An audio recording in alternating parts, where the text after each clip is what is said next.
Hello and welcome to the short Vort on Parshas Eikev from Ravid Chamishi. This week's topic is second chances.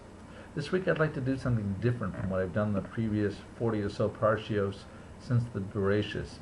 This week I'd like to use Ravi instead of using other people's Divrei Torah. I'd like to use Ravi as a springboard for a separate talk. Ravi of Eikev, which is part of Mishnah Torah, part of the Torah that has repetition, discusses the carving of the second set of luchos. This set came after the first set of luchos were broken by Moshe Rabbeinu after the Bnei Yisrael sinned with the Egel Hazav, with the golden calf. Hashem could have said, "Nope, you had your luchos, that's enough." Instead, He allowed the Bnei Yisrael to have a second copy. Although it says the Kirishonim, that's like the first ones, there are some differences between the first set of luchos and the second set. One of the differences that it says by the Parsha regarding Shabbos, it says Zachar v'Shamar. First set it says Zachar, the second one it describes as Shamar. So there is some difference, even though some commentaries explain that there really was, both of them were written at the same time, but there was a highlighting of the separate focuses. First, on a higher level, Moshe Rabbeinu of Zachar, keeping Shabbos out of joy, and later on representing the Bnei Yisrael, Shamor, a more subdued keeping of the Shabbos, not necessarily out of the joy. But each time it's different perspective with a different highlight.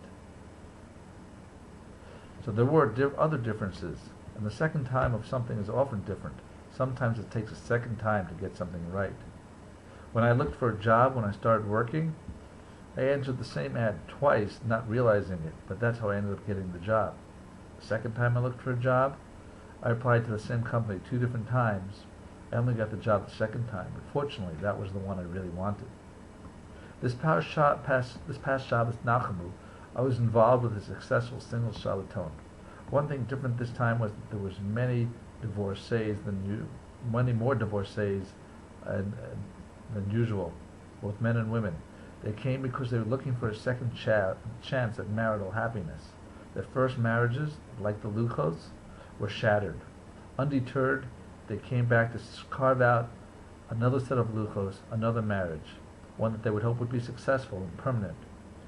They looked for a lot of the same things in their mate, but inevitably be something different. But they want their second chance. There are other situations that sometimes the second time it will be better. Sometimes you want to solve a puzzle, or answer a question, or understand a piece of Torah that you were challenged by.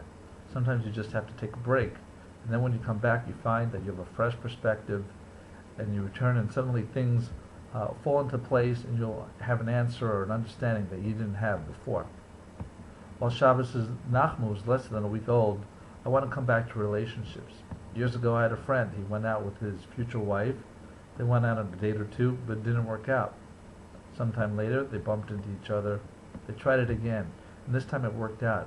And they have several children, and they're happily married. So sometimes you have to give that second effort to get things to work out. I have more stories like that. So whether you're a single person or wannabe shadchan, especially when a single has been dating for a while without success, it's time to consider second chances. Suggest the same idea again to someone, or revisit the previous person that you've met or have heard about. Maybe they've changed, or maybe you've changed. Sometimes you need to change your mind, and sometimes it's the other person who has to change your mind. For Parshas Eikev, you don't want to be a heel. You have to give someone a second chance.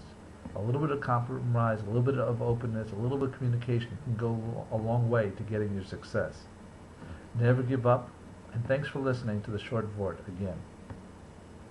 Thank you, and have a wonderful Shabbos and a wonderful week.